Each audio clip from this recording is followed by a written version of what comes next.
saya kira kalau kita bukan tiap kali marah kan, sebenarnya kita persuasif dulu, kita bicara dulu. Tapi kalau udah 2 kali 3 kali dia permainkan, ya kita pasti marah. Siapapun sebagai manusia pasti akan marah. Dia mainkan gitu kan.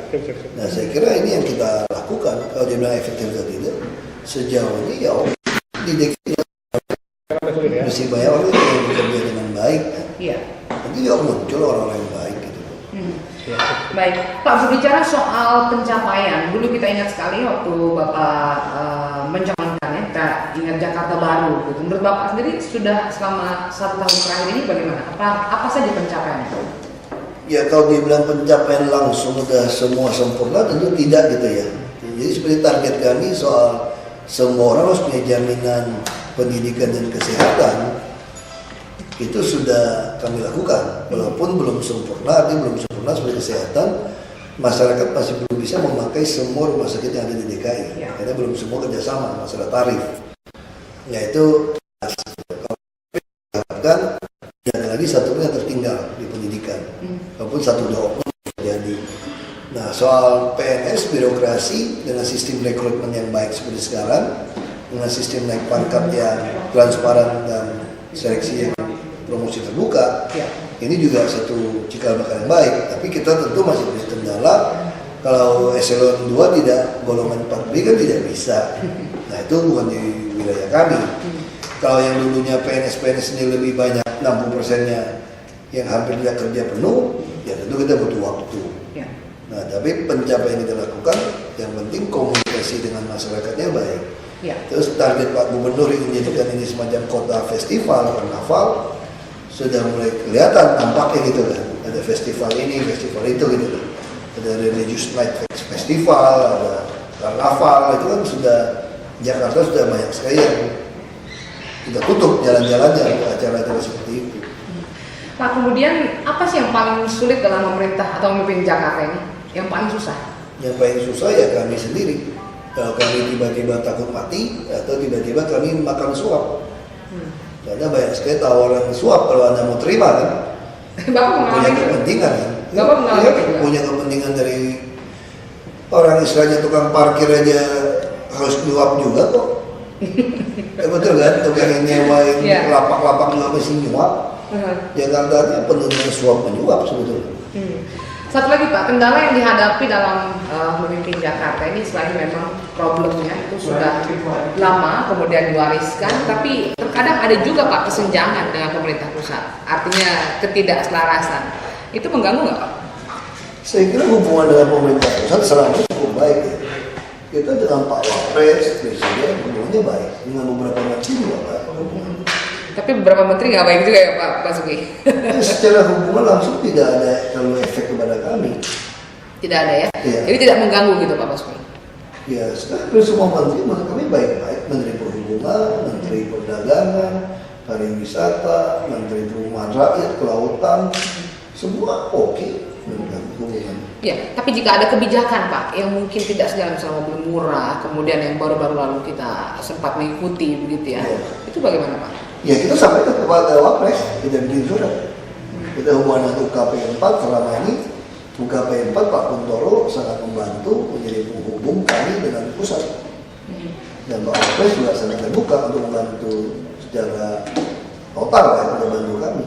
Iya. Baik, Pak, saya ingin mengundang 3 orang pendengar ya, Pak Basuki, untuk bisa bergabung dalam perbincangan kita pada siang hari ini. Pendengar silakan Anda bisa menghubungi kami, 3 orang pendengar akan mengudara bersama dengan Bapak Basuki Cahayapurnama di 0215869000. Anda bisa menyampaikan pertanyaan kepada Bapak Basuki Cahayapurnama. Kami tunggu dan juga Anda bisa SMS di 0811806543. Dan Pak, kan waktu belum jadi wagub dan gubernur, Bapak sering terlihat bersama dengan Pak Jokowi ya Pak ya. Sekarang jarang gitu ya Pak. Itu masih mesra nggak Pak dengan Pak Jokowi? Ya kita tidak mau mubazir saja. Kita tiap pagi masih rapat rutin. Masih apa ya? Masih telepon. Ya, semua yang saya kerjakan kan tentu atas pengarahan beliau. Ya kalau tidak baik lagi ya pasti sudah disingkirkan beliau. Ya, baik. Dan kemudian Pak, kalau menurut Bapak kan sekarang ini ramai gitu ya, banyak orang menginginkan atau hasil survei entah Pak Jokowi capres dan sebagainya, itu mengganggu nggak sih Pak dalam kinerja atau meminta DKI Jakarta? Ya kami kan tidak pernah pikirkan, itu kan orang politik. Kami hanya orang kerja saja, kita kerjakan aja apa yang bisa kita kerjakan. Nah, karena Jakarta kan PR-nya banyak sekali. Ya, kita tidak mau ambil pusing, orang mau survei mau apa itu haknya orang. Ya. Jadi kami yang penting bekerja saja untuk menyelesaikan DKI secepat mungkin.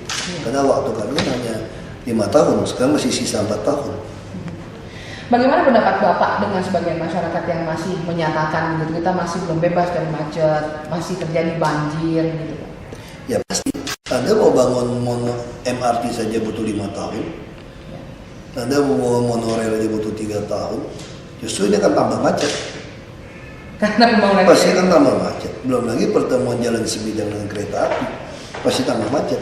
Mereka secara politik orang akan mengulur-ulur waktu supaya jangan tambah macet.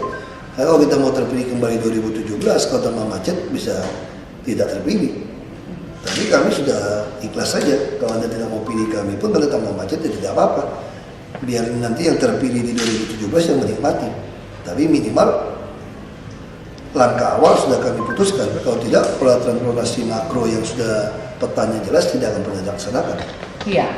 Baik, Pak. Kemudian dari berbagai macam program, menurut Bapak yang paling sulit atau paling menemui hambatan untuk direalisasikan itu apa saja, Pak? Kan kita tahu ya ada KJS, KJB dan sebagainya. Paling sulit atau tantangan terberat itu gimana, Pak? Paling sulit ya normalisasi sungai dan waduk sebetulnya. Sungai dan waduk. Iya. Yang pedagang kemarin relokasi, Ya, Pak? karena normalisasi sungai dan waduk ini rata-rata semua jalan inspeksi diduduki rumah liar yang orang miskinnya juga sebenarnya nyewa dari si tuan tanah tanda kutip ini, dan sungai juga diduduki, waduknya diduduki. Iya. Itu yang sulit. Kalau yang lain sebetulnya tidak terlalu masalah, macet dan sosial bebas semua ini bisa jalan. Yang main sulit kan manusia, bukannya kita main singkirkan saja kan. Nah, untuk memindahkan mereka kita harus menyediakan rumah susun. Membangun rumah susun juga harus punya tanah dan butuh waktu. Tidak ada kontraktor Aladin atau malam selesai. Itu yang sulit. Iya.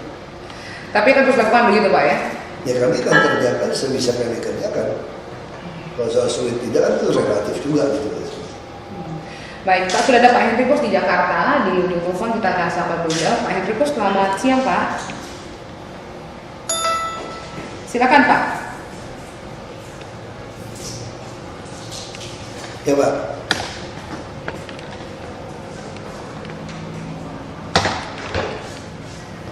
Ya. Ya.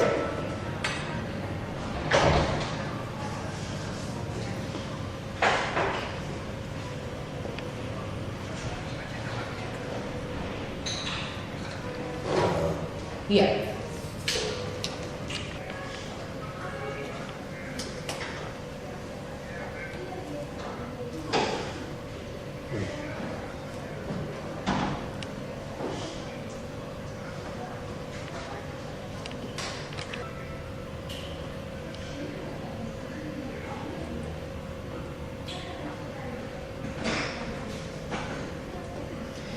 Baik, Pak, kami ya.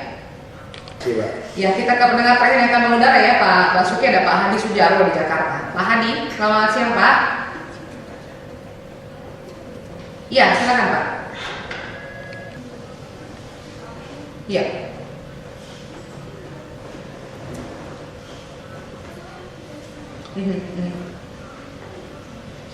Terima kasih Pak. Ya.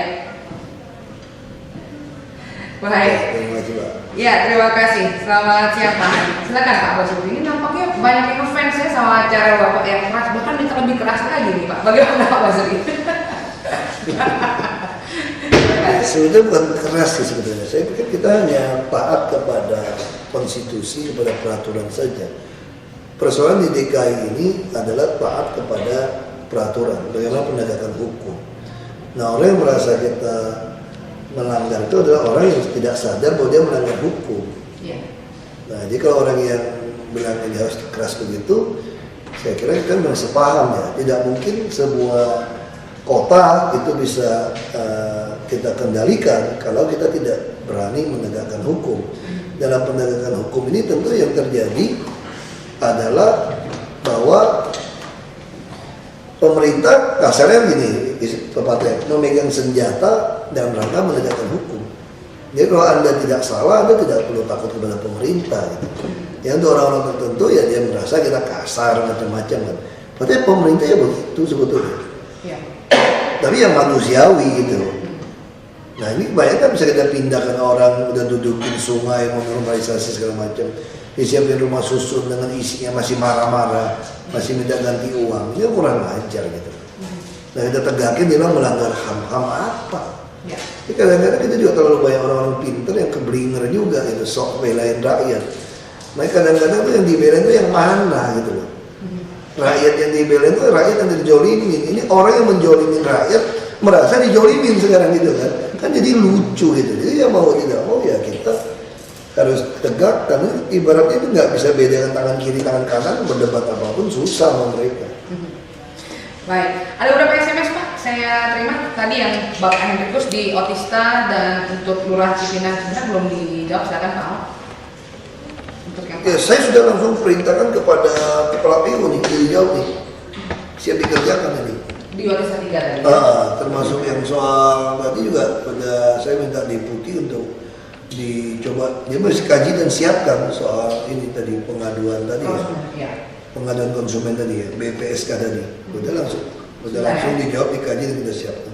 Baik, demikian Pak Jalan dan Pak Hadi ini sudah langsung di TL, tindak lanjut di sana. Ya, di TL kan, Bapak Basuki. Bukan TL-nya apa, Twitter tuh timeline. Itu beda tuh. Tindak lanjut ya Pak, langsung ya Pak.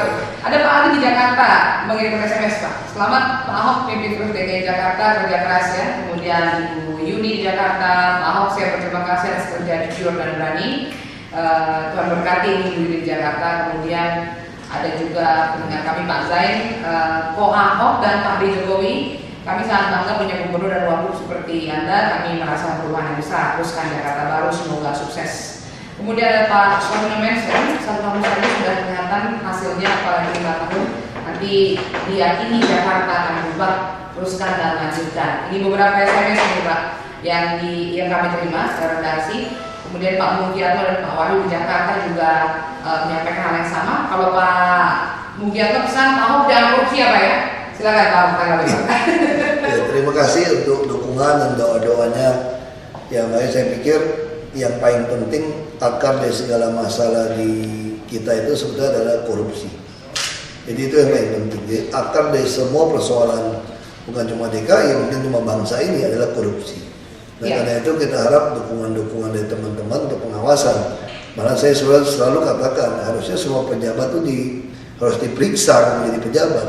Hartanya, biaya hidup dan pajak yang dia bayar kira-kira sesuai penghasilannya. Kalau Pak Ahok sendiri apa yang harus dilakukan untuk menangani korupsi ini Pak? Apalagi baru-baru ini kan kasus yang begitu mencoreng. Ya itu tadi saya bilang, karena sistem perekrutan kepala daerah maupun selesainya pejabat tidak pernah diperiksa asal usul hartanya, hanya mendaftarkan. Hanya menceritakan hartanya berapa? Iya, dicek betul nggak ada berapa. Dia perlu dicek dari mana asalnya. Nah itu sebenarnya ada Undang-Undang Nomor 7 Tahun 2006 hasil ratifikasi kita Konvensi PBB melawan korupsi. Di situ ada prinsip illicit enrichment, ada penambahan kekayaan yang haram. Ya kalau kamu sebagai pejabat publik kekayaan kamu bertambah tidak sesuai dengan penghasilan kamu yang resmi, arti itu kamu tuh itu haram, maka harus disita untuk negara. Nah kita hanya berani meratifikasi Konvensi PBB, tapi tidak pernah berani menerapkan itu.